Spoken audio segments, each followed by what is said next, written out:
Good evening. I'm Senator Tim Scott from the great state of South Carolina.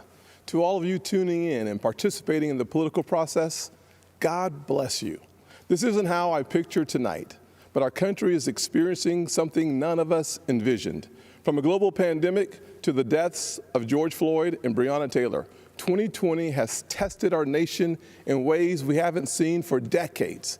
But regardless of the challenges presented to us, every 4 years, Americans come together to vote, to share stories of what makes our nation strong and the lessons we have learned that can strengthen it for further generations.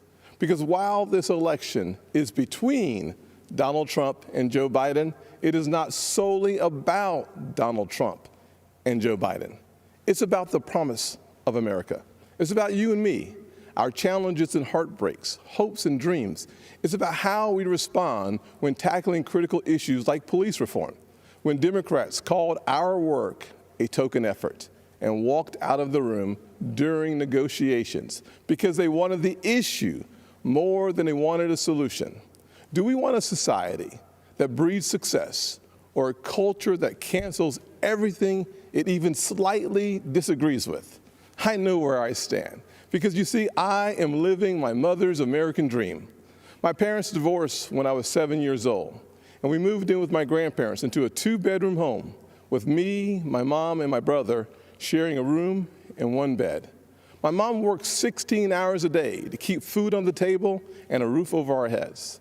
She knew that if we could find the opportunity, bigger things would come. I thought I had to use football to succeed in life, and my focus on academics faded away. My freshman year, I failed out. I failed 4 subjects: Spanish, English, world geography, and even civics. Trust me though, after 7 years in the Senate, I know I'm not the only one in Congress who failed civics. But even while I was failing the 9th grade, my mother always said to me, "Timmy, if you would just shoot for the moon, even if you miss, you'll be among the stars."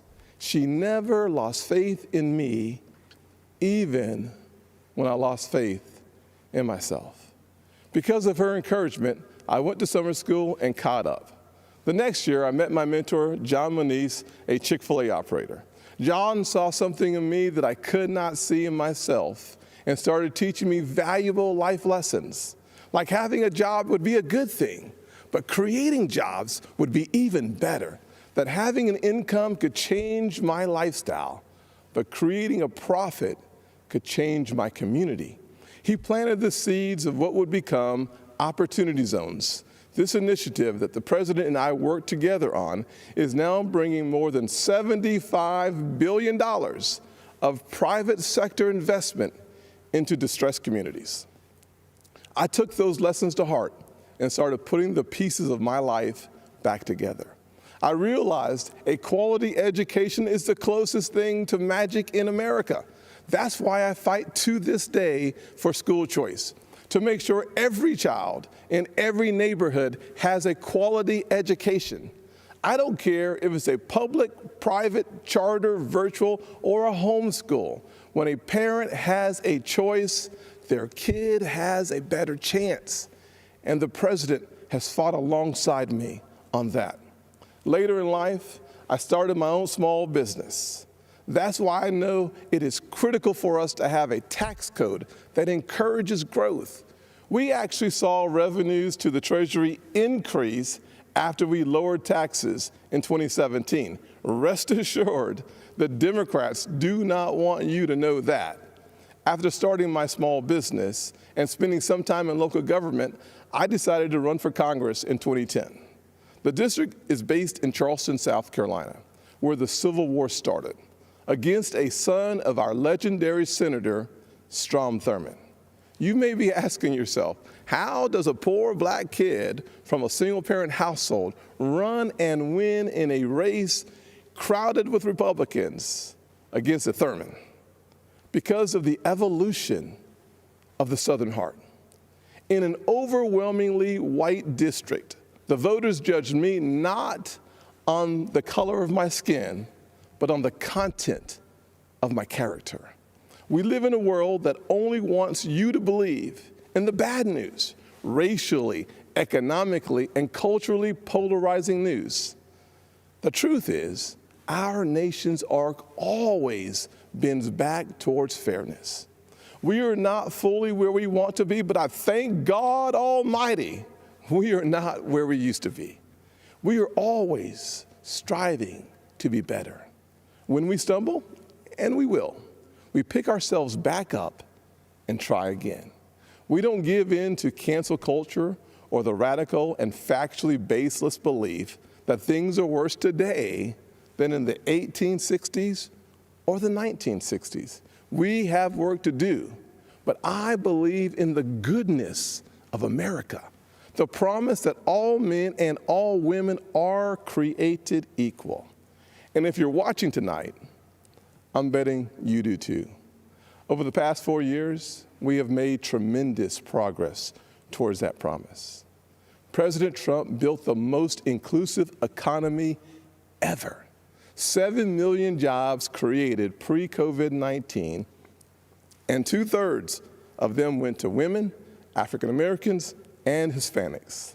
The first new major effort to tackle poverty in a generation, opportunity zones. We put hard-earned tax dollars back in people's pockets by cutting their taxes, especially for single-parent households like the one I grew up in, cutting single mothers' taxes 70% on average. President Trump supported these tax cuts for those single moms and other working families and signed these policies into law, and our nation is better off for it. So, I'm going to ask you, the American people, not to simply look at what the candidates say, but to look back at what they've done. This election is about your future, and it is critical to paint a full picture of the records of Donald Trump and Joe Biden. Joe Biden said if a black man didn't vote for him, he wasn't truly black. Joe Biden said black people are a monolithic community. It was Joe Biden who said poor kids can be just as smart as white kids. And while his words are one thing, his actions take it to a whole new level. In 1994, Biden led the charge on a crime bill that put millions of black Americans behind bars. President Trump's criminal justice reform law fixed many of the disparities Biden created and made our system more fair and just for all Americans.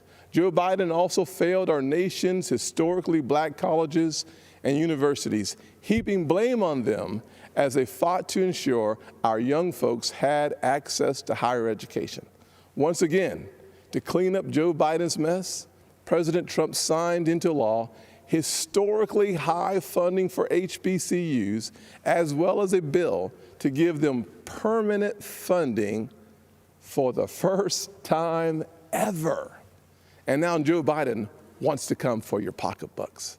Unless, of course, you're a blue state millionaire. I'm serious. That's one of their solutions for the pandemic. They want to take more money from your pocket and give it to Manhattan elites and Hollywood moguls so they get a tax break. Republicans, however, passed President Trump's once-in-a-generation tax reform bill that lowered taxes for single moms, working families, and those in need. So when it comes to what Joe Biden says he'll do, look at his actions. Look at his policies. Look at what he already did and what he didn't do while he's been in Washington for 47 years. Ladies and gentlemen, people don't always see those failures because they think we're having a policy debate on two sides of an issue. That is not what is happening. Our side is working on policy, while Joe Biden's radical Democrats are trying to permanently transform what it means to be an American. Make no mistake, Joe Biden and Kamala Harris want a cultural revolution, a fundamentally different America. If we let them, they will turn our country into a socialist utopia, And history has taught us that path only leads to pain and misery, especially for hardworking people hoping to rise. Instead, we must focus on the promise of the American journey. I know that journey well. My grandfather's 99th birthday would have been tomorrow. Growing up, he had to cross the street if a white person was coming. He suffered the indignity of being forced out of school as a third grader to pick cotton, and he never learned to read or write. Yet, he lived long enough to see his grandson become the first African American to be elected to both the United States House and the United States Senate in the history of this country. Our family went from cotton to Congress in one lifetime. And that's why I believe the next American century can be better than the last. There are millions of families just like mine all across this nation, full of potential, seeking to live the American dream. And I'm here tonight to tell you that supporting the Republican ticket gives you the best chance of making that dream a reality. God bless you. And Father, please continue blessing the United States of America. God bless.